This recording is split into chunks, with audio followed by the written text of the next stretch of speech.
assis sur un trône très élevé, et les pans de sa robe remplissaient le temple. Des séraphins se tenaient au-dessus de lui, ils avaient chacun 6 ailes, 2 dont ils se couvraient la face, 2 dont ils se couvraient les pieds, et 2 dont ils se servaient pour voler. Ils criaient l'un à l'autre et disaient « Saint, Saint, Saint est l'Éternel des armées, toute la terre est pleine de sa gloire. » Les portes furent ébranlées dans leur fondement par la voix qui retentissait, et la maison se remplit de fumée. Alors je dis, malheur à moi, je suis perdu, car je suis un homme dont les lèvres sont impures. J'habite au milieu d'un peuple dont les lèvres sont impures. Et mes yeux ont vu le roi, l'Éternel des armées. Mais l'un des séraphins vola vers moi, tenant à la main une pierre ardente qu'il avait prise sur l'autel avec des pincettes, et il en toucha ma bouche et dit, « Ceci a touché tes lèvres, ton iniquité est enlevée, et ton péché est expié. » Amen. Prions le Seigneur.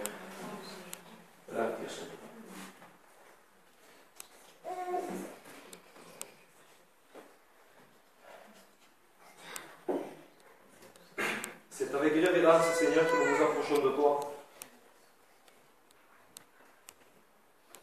Seigneur, comme le frère a dit, Seigneur, si tu déchirerais les cieux, et tu pourrais descendre, tes ennemis, Seigneur, te craindraient, et les nations connaîtraient que tu es l'Éternel. Seigneur, nous voulons voir ta gloire ce soir. Ouvre nos yeux. Nous sommes aveugles, Seigneur, à cette gloire, à cause de notre péché. Seigneur, que ta vérité soit détachée ce soir. Amen. Amen. Et qu'elle puisse se libérer. Amen, Seigneur. Que Christ puisse être exalté au-dessus de toutes choses. Seigneur, si tu ne souffles pas, Seigneur, rien ne pourra se passer ce soir. Alors que ton esprit, Seigneur, puisse souffler sur les vies. Tu peux faire trembler ce lieu, Seigneur. Seigneur, aide-nous, aide-moi, Seigneur. Remplis-moi de ton esprit, que ta parole puisse être prêchée dans la puissance de ton esprit, Seigneur. Et que toute la gloire te revienne à toi. Amen. Dans le nom de Jésus. Amen. Le passage que nous venons de lire se situe à un moment de l'histoire d'Israël où la nation, le royaume d'Israël, vivait une période très sombre. Elle était sur le déclin. Pourtant, quelque temps avant, quelques années auparavant, Dieu avait établi un homme selon son cœur pour qu'il soit le roi d'Israël. Il s'appelait David. Cet homme était un homme pieux, un homme droit. Ensuite, David a eu son fils Salomon, il a construit un temple pour Dieu, ce qui signifiait la présence de Dieu parmi son peuple. À ce moment-là de l'histoire, Israël était dans son apogée.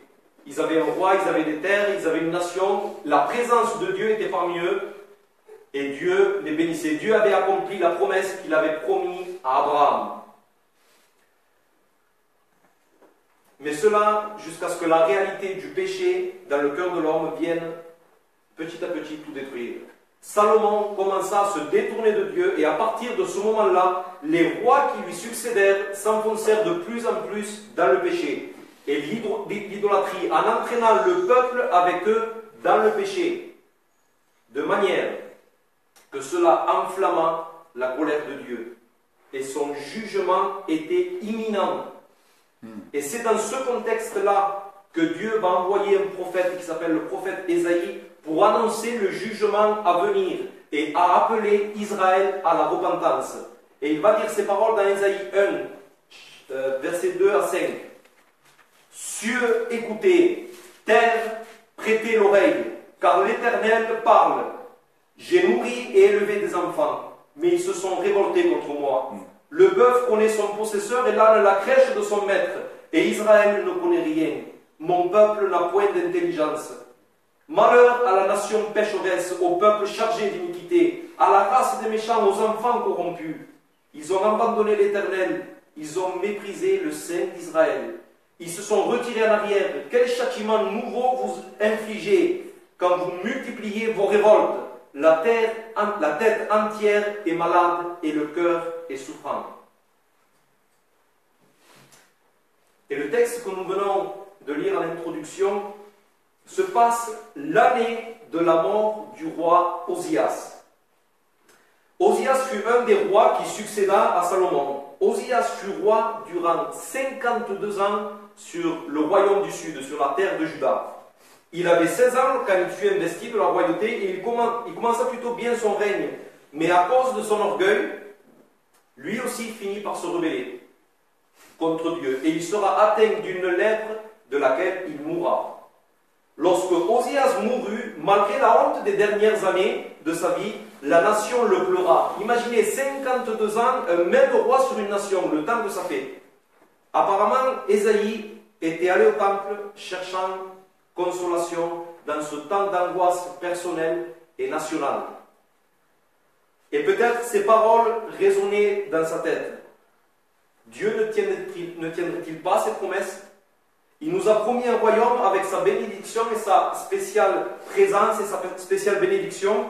Pourquoi nos rois se détournent de Dieu? La nation s'enfonce dans le péché. Notre roi Osias est mort. Il semblerait que tout part en morceaux. Où réside le problème? Et ceci est une question que certainement chacun d'entre nous on s'est souvent posée. Comment ça se fait qu'il y a autant de méchanceté qui nous entoure? Tellement de maladies, de crimes, de foyers détruits, des personnes en dépression, les personnes sont tellement égoïstes, il y a de la haine, de la jalousie, de l'envie, de la rivalité. Est-ce pour cela que Dieu nous a créés? Pour que nous vivions ainsi? Est-ce que réellement il y a quelqu'un en haut? Y a-t-il un Dieu qui vraiment se préoccupe? Ça se trouve, Dieu n'existe même pas. Tu n'auras jamais de réponse à ces questions, à moins que tu ne comprennes ce qui va être dit dans la suite, dans les détails de la vision du prophète Ésaïe. Chaque détail de la vision d'Ésaïe nous révélera des informations sur l'identité de celui qui est assis sur le trône. Et ma prière pour toi, de nouveau, c'est que tu sortes d'ici avec une vision de Dieu plus élevée. Alors, sois attentif, fais silence ce soir. Amen. Verset 1. L'année de la mort du roi Osias, je vis le Seigneur assis sur un trône très élevé, et les pans de sa robe remplissaient le temple. Le roi Osias était mort, mais quand Ésaïe entra dans le temple, il vit un autre roi, le roi suprême. Celui qui était éternellement assis sur le trône de Juda. Et la parole ici traduite par Seigneur, je vis le Seigneur, est en hébreu la parole Adonai, qui littéralement veut dire le souverain. Adonai n'est pas le nom de Dieu. Adonai est un titre. C'est le titre suprême donné au Dieu de l'Ancien Testament. L'autre parole utilisée pour Dieu, c'est Yahweh. Et Yahweh est le nom avec lequel Dieu se révélera à Moïse, c'est son nom. Mais Adonai, c'est un titre. Si vous prenez par exemple le chef d'État des États-Unis, son nom est Donald Trump. Mais son titre, c'est le président des États-Unis. Ce que Ésaïe est en train de nous dire, c'est qu'il vit le suprême souverain de l'univers. Et il insiste en disant, il était sur un trône très élevé. Lorsqu'Ésaïe est venu au temple, il y avait une crise de souveraineté dans la nation. Osias était mort. Mais les yeux d'Ésaïe ont été ouverts pour voir et contempler le véritable roi de la nation. Il a vu Dieu assis sur le trône comme le souverain. Il faut que tu saches que Dieu est au-dessus de toutes choses. Il contrôle et dirige toutes les choses de l'univers tout entier, planètes, étoiles, galaxies. Il contrôle la matière animée, celle qui est inanimée. Il contrôle les molécules, les bactéries, les animaux, hommes, femmes, enfants, vieillards, jeunes, rois, gouvernements, nations, anges, démons, même Satan obéit à Dieu. il est sous son contrôle.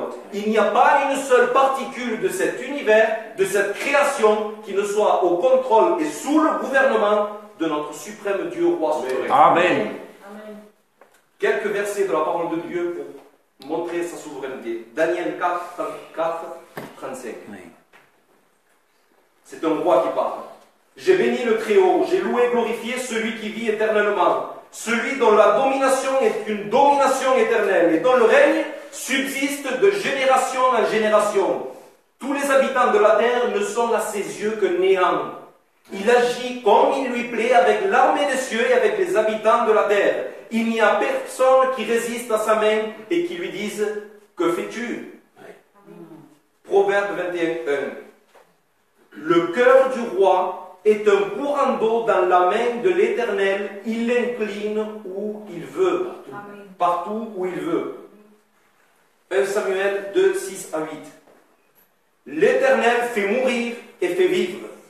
Il fait descendre au séjour des morts et il en fait remonter. L'Éternel appauvrit et il enrichit. Il abaisse et il élève. Psaume 103, 19. L'Éternel a établi son trône dans les cieux et son règne domine sur toutes les choses. Amen. Ici, nous venons de voir un aperçu de l'une des facettes de Dieu. Dieu est souverain sur toutes choses. Et cela, ce soir, devrait nous inspirer de la crainte. Cela devrait nous inspirer de la révérence. Sache que tu n'es pas maître de ta vie. Que tu crois en Dieu, que tu ne crois pas, que Christ soit ton Seigneur ou il ne le soit pas, Christ est Dieu et le Seigneur de ta vie. Toi, tu ne l'es pas. C'est lui le souverain. Toi, tu ne l'es pas. Tu ne peux pas faire un pas en avant si cela ne t'est pas concédé de Dieu. Dieu contrôle toutes choses. Verset 1. Je vis le Seigneur assis sur un trône élevé et les pans de sa robe remplissaient le temple.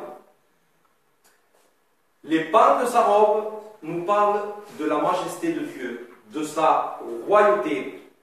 Il nous est dit dans l'histoire, en 1953, lors du couronnement d'Élisabeth II, la reine d'Angleterre, il nous est dit que la traîne de sa robe mesurait 10 mètres de longueur et il aura fallu 6 demoiselles d'honneur pour porter cette robe, un signe de la majesté de la future reine.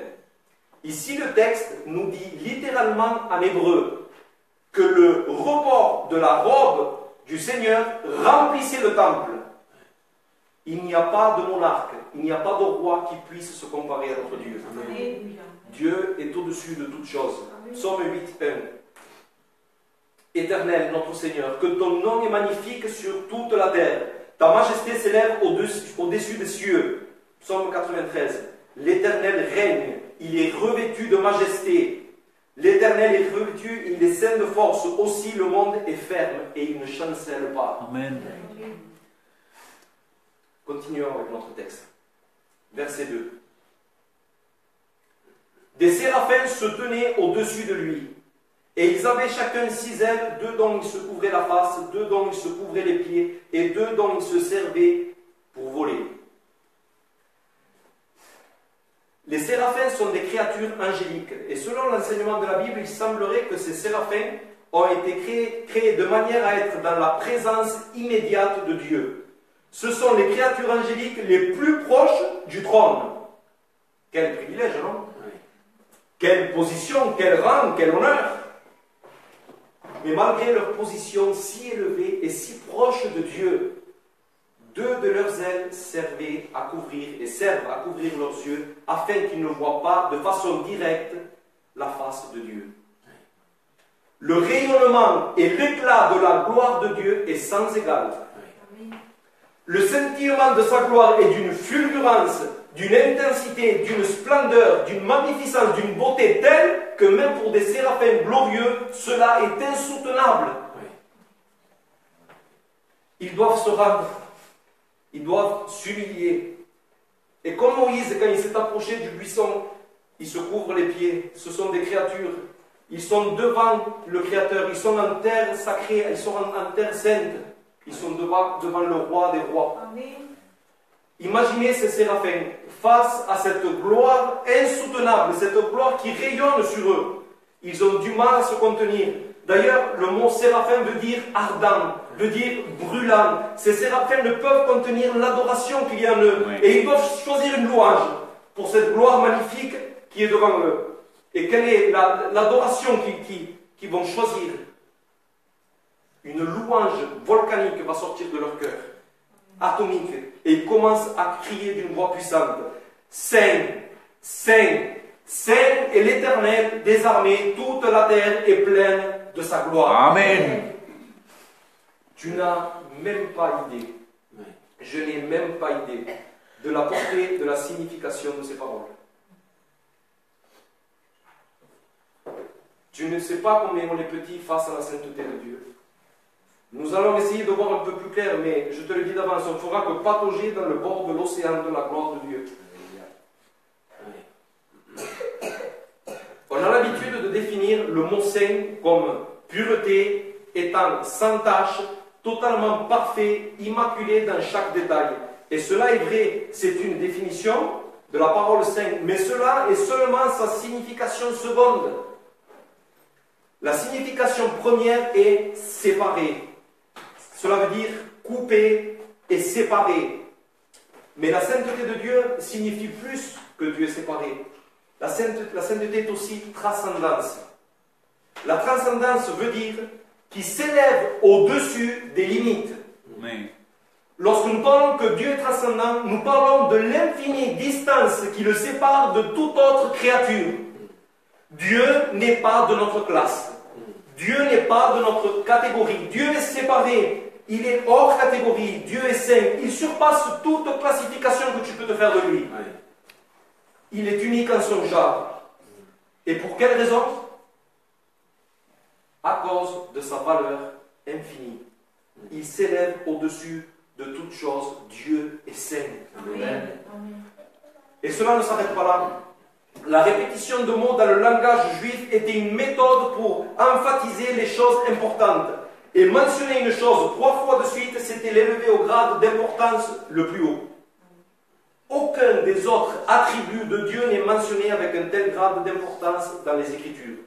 Il faut que tu saches une chose ce soir. Cela doit être gravé au fer rouge. S'il y a une chose que tu dois savoir sur Dieu, c'est qu'il est infiniment séparé de ses créatures. À cause de sa valeur infinie et de sa pureté morale sans égale. C'est ce que les séraphins proclament jour et nuit. Tu peux imaginer que pendant que tu dormais cette nuit, les séraphins étaient en train de chanter la sainteté de Dieu. Ils font cela jour et nuit. Verset 4. Les portes furent ébranlées dans leur fondement par la voix qui retentissait, et la maison se remplit de fumée. La matière morte des portes, qui était dans le cadre de bois inanimés, qui ne peuvent ni entendre ni parler, ont eu le bon sens de trembler dans la présence de Dieu. Le fait que tout se mette à trembler, que la maison se remplit de fumée, cela nous parle de la sainte colère de Dieu qui s'était enflammée à cause du péché et de l'idolâtrie du peuple d'Israël. Israël avait provoqué sa colère. Amen. Le péché provoque la colère de Dieu, car il est une insulte à sa sainteté.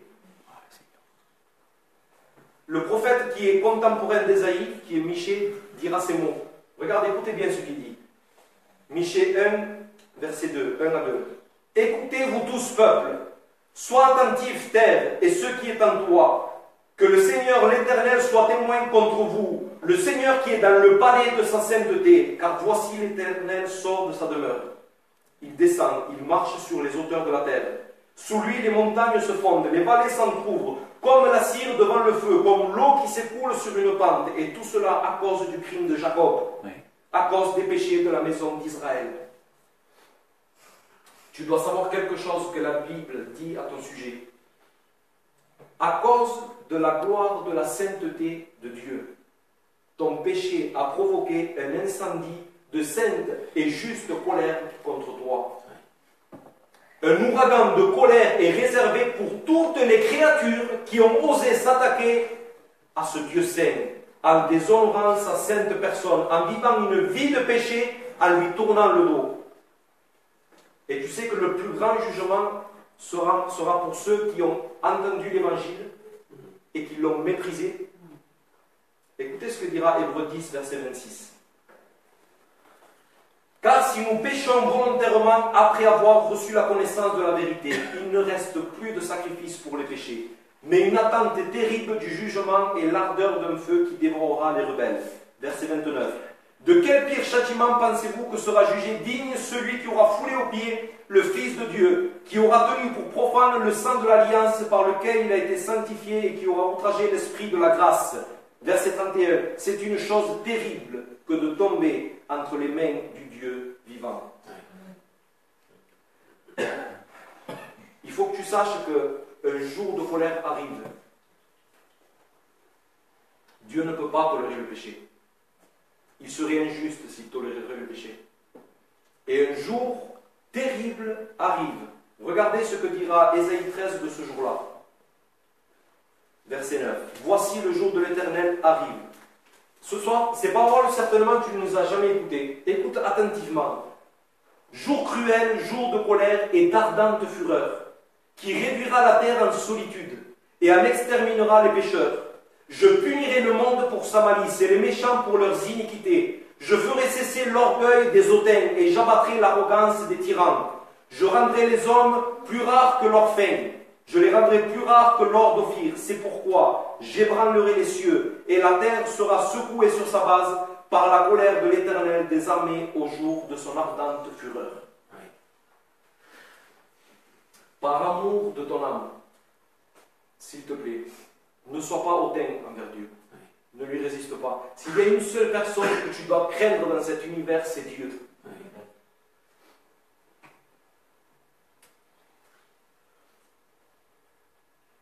Nous avons dit que les portes du temple ont tremblé, mais ce n'était pas la seule chose qui a tremblé.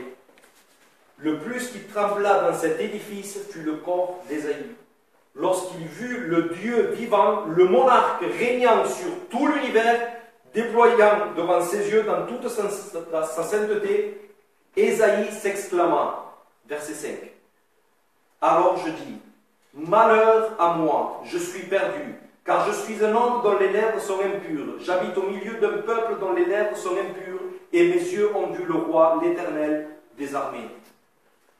Lorsqu'un prophète annonçait un message qui venait de Dieu, cela s'appelait un oracle. Cela pouvait être un oracle de bon augure ou de mauvais augure. Un oracle pouvait commencer soit par la parole « heureux », un exemple, Jésus utilisa ces paroles « heureux ceux qui ont le cœur pur, car ils verront Dieu ». Ou alors il pouvait commencer par la parole « malheur ». Jésus aussi utilisa cette parole « malheur à vous, pharisiens ». C'était un oracle de jugement. Quand les prophètes commençaient avec cette parole-là, « malheur », cela était un message de jugement, un message de condamnation. Et bien ici, c'est ce que fait Ésaïe. En voyant le Seigneur, il prononce le jugement de Dieu sur soi-même. Malheur à moi, en s'écriant et en invoquant le jugement des dieux, la sévère malédiction de jugement sur sa propre tête. Et immédiatement de suite après la malédiction du jugement, Ésaïe s'écria « Je suis perdu ». Ce qui signifie littéralement en hébreu « Je suis désintégré, je suis détruit ». Ésaïe était un homme intègre, c'est-à-dire dans son caractère et dans son aspect moral. Ceux de son époque le considéraient comme l'homme le plus droit de la nation. C'était un modèle de vertu, rien de moins qu'un prophète de Dieu. Mais lorsqu'il eut la soudaine vision du Dieu saint, à ce moment-là, toute son auto-estime a été chamboulée. Bien sûr, comparé à d'autres mortels, Ésaïe était meilleur qu'eux. Mais à l'instant où il s'est mesuré avec la norme suprême, il a été détruit moralement et spirituellement. Il est complètement désintégré. L'homme le plus intègre de la nation tombe en ruine devant la sainteté absolue de Dieu.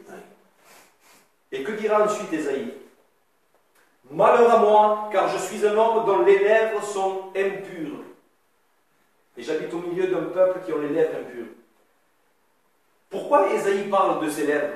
Pourquoi il emphatise sur ses lèvres? Pourquoi il n'a pas dit malheur à moi car j'ai des pensées pures? Je pense que la réponse se trouve dans les paroles que dira Jésus. Dans Matthieu 15, 11, il dira ainsi. Ce n'est pas ce qui entre dans la bouche qui souille l'homme, mais c'est ce qui sort de la bouche, ce qui souille l'homme. Matthieu 15, 19. Car c'est du cœur que viennent les mauvaises pensées, les meurtres, les adultères, les impudicités, les vols, les faux témoignages, les calomnies.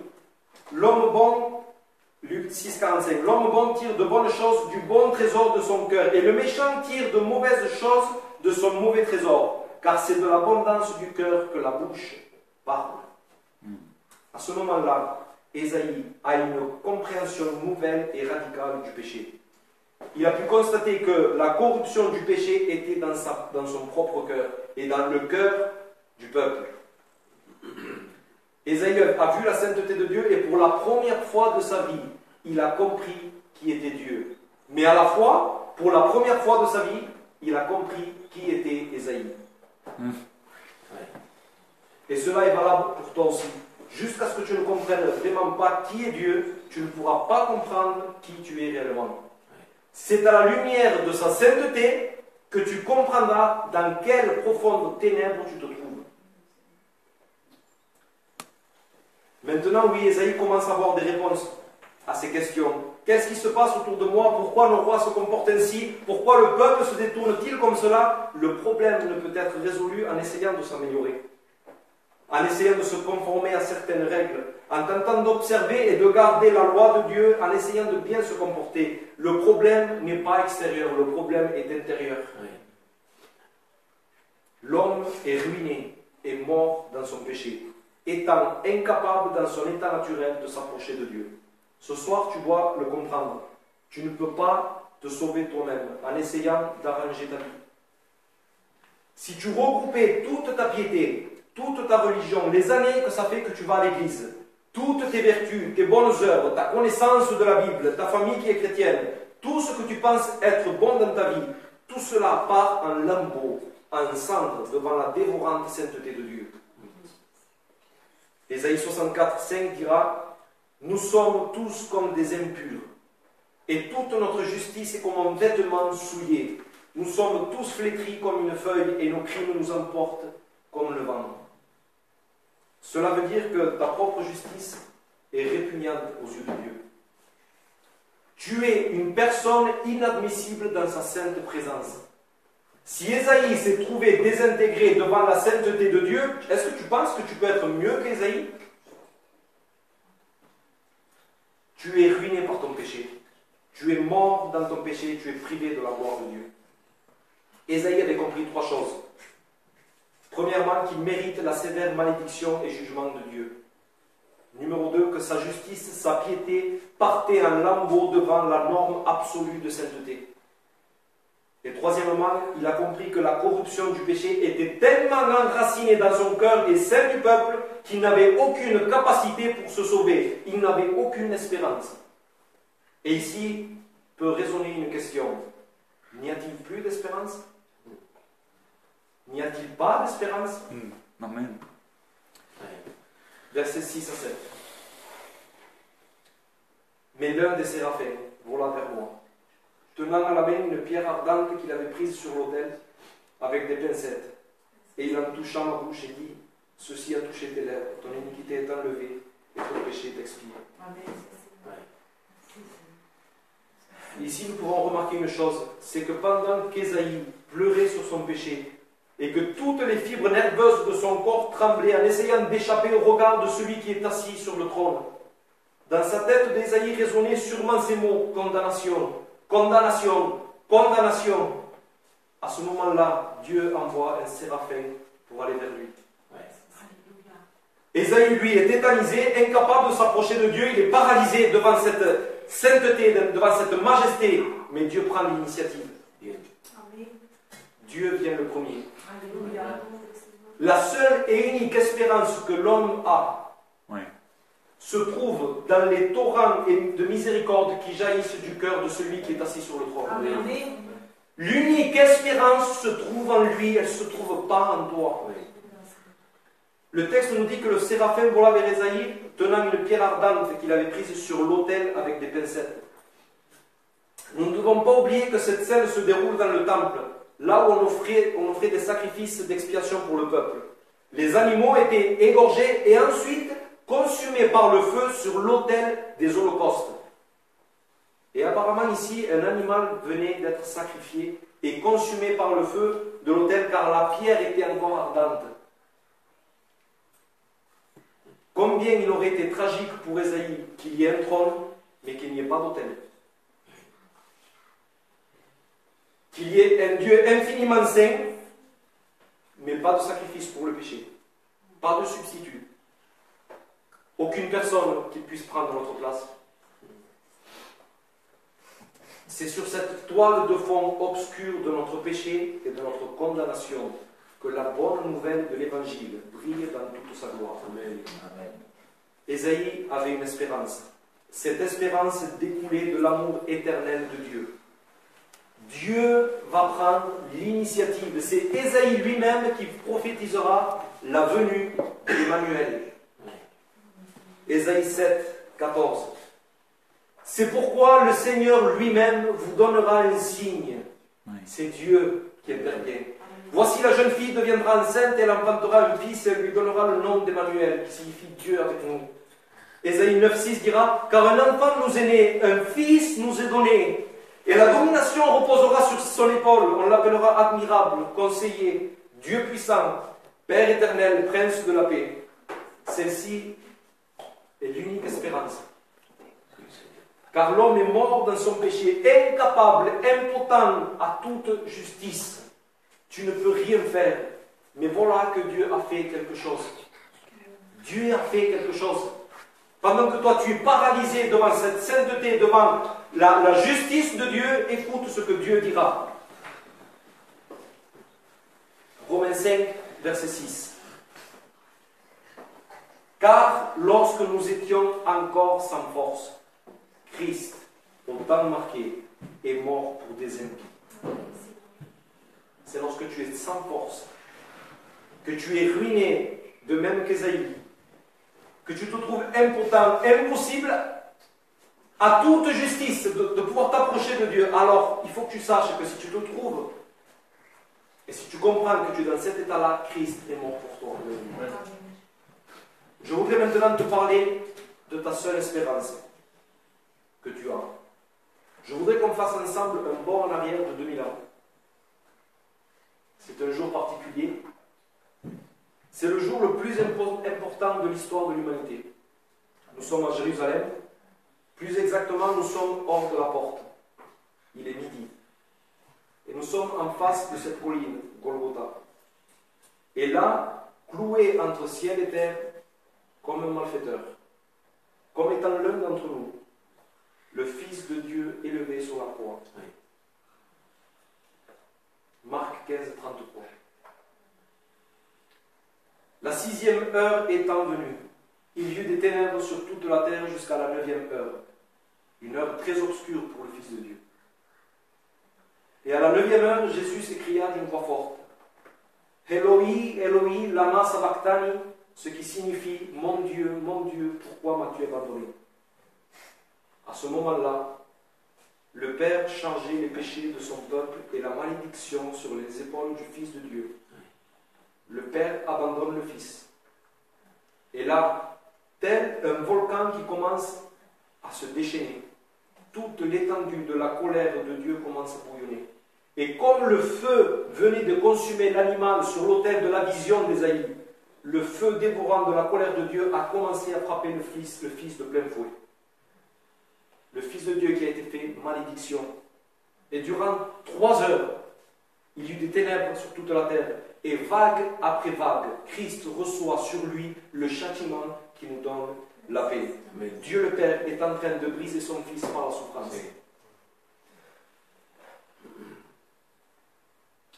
Christ a bu la coupe de la colère de Dieu à la place du peuple. Christ en est mort. Mais la coupe est vide.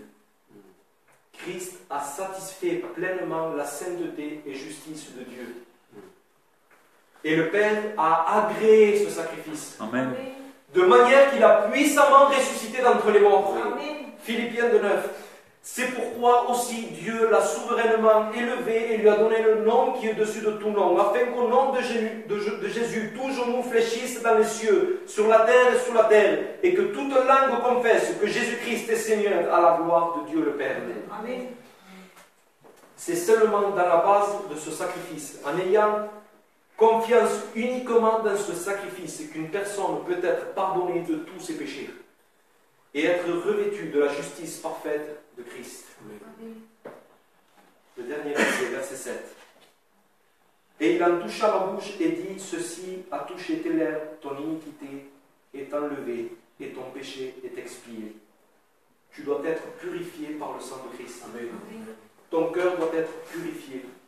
De la même manière qu'Ésaïe a senti la douleur sur ses lèvres pendant que la pierre ardente brûlait ses lèvres lorsqu'il était purifié, toi aussi, tu vas sentir la douleur de ton péché pour avoir offensé Dieu. Et cela est la repentance.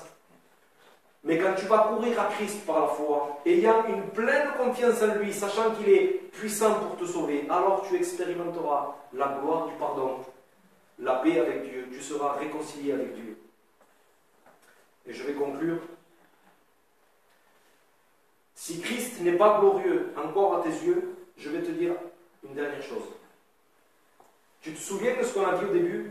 Que celui qui est assis sur le trône, comment sa valeur est infinie, qu'il est infiniment au-dessus de toutes ces créatures, comment il est hors catégorie, comment il est séparé, comment il est saint.